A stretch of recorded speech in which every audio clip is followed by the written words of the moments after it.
واليوم إن شاء الله راح نسوي عجينة الفلافل. هذا مقدار كيلوين حمص يابس راح ننقعه بالمي مدة يوم كامل، يعني اليوم هسه احنا بالليل راح ننقعه الباكر إن شاء الله.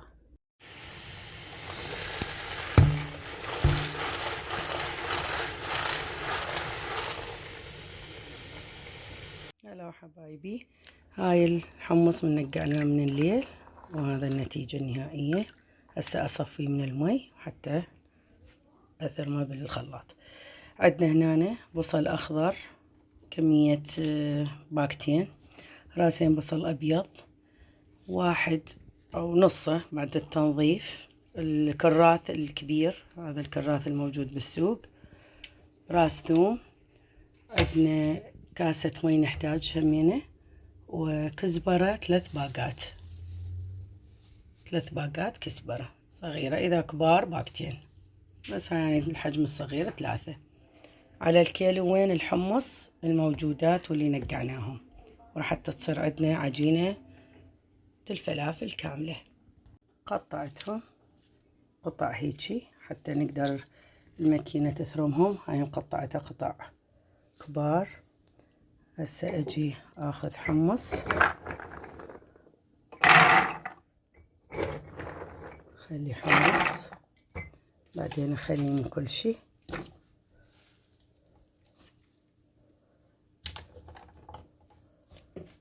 من كل شي شوية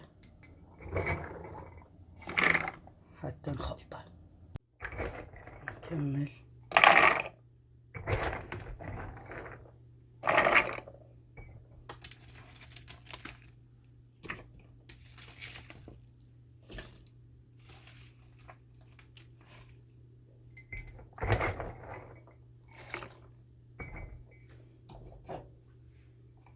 احنا هذا كله اللي طحناه، هاي الخلطة مالتنا كلها كمية كلش كبيرة.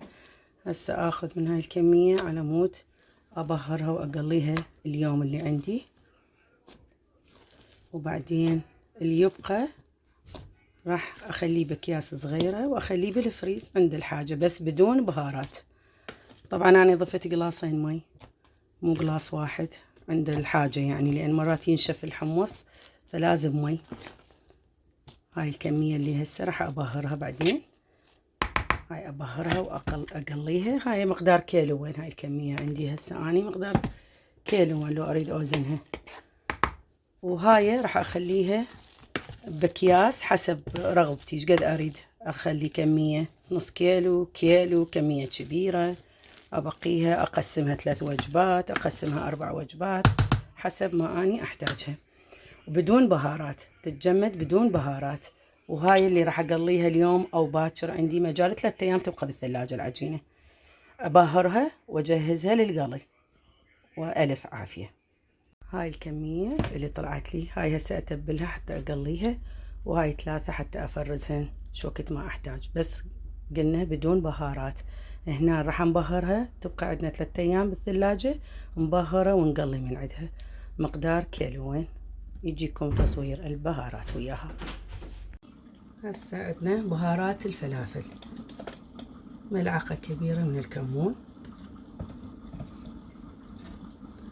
هاي المقادير مال فلافل كيلوين، عجينة كيلوين فلافل. ملعقة كبيرة من الكزبرة المطحونة،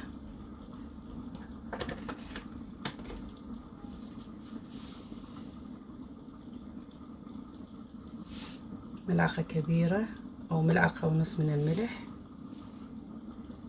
ملح حسب الرغبة.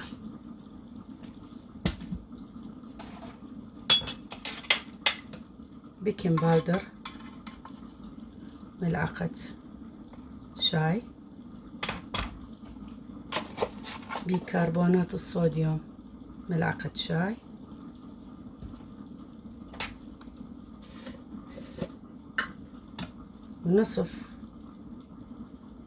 نصف ملعقة فلفل أحمر باودر.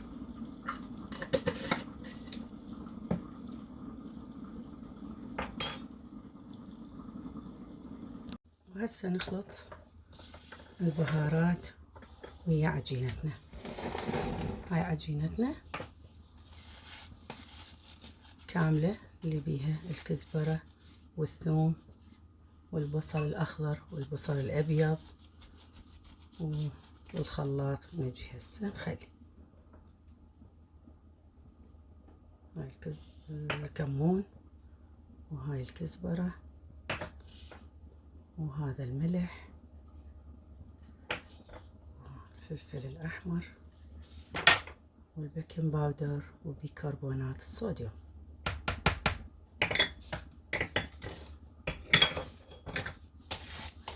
نخلط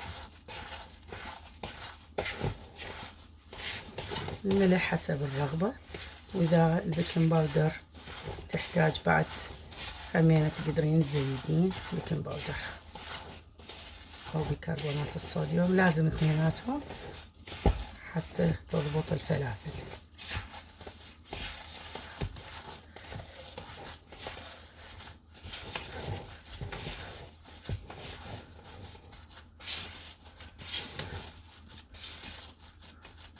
وهاي عجينتنا صارت جاهزة للقلي. نخلي المقلاة بيها زيت حتى الفلافل تنغمر بيها، يعني كمية الزيت كبيرة كلش حتى الفلفولة تنغمر بيها. وإن شاء الله نكمل وياكم من يحمى الزيت. حتى أتأكد إنه الدهن صار حار أسوي قطعة صغيرة وأجربها. صار حار. هسه نبدي نسوي الفلافل. احنا لازم هاي تكون مبللة بالمي، بعدين ناخذ الفلافل بيها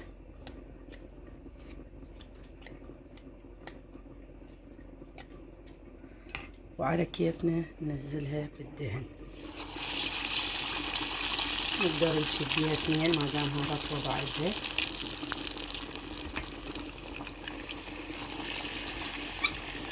بعدها رطبة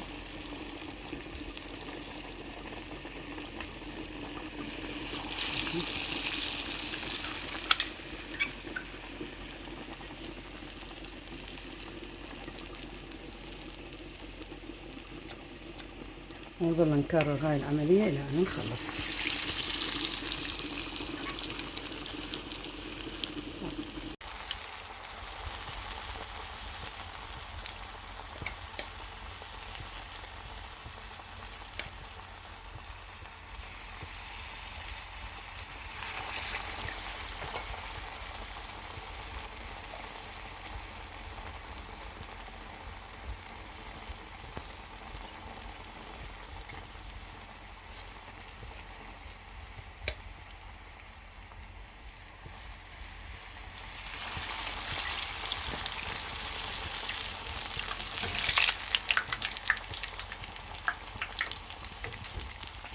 وهذا شكل الفلافل النهائي، وهذا الصوص مالتنا.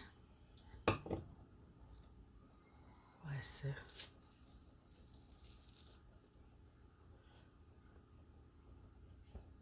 وألف عافية.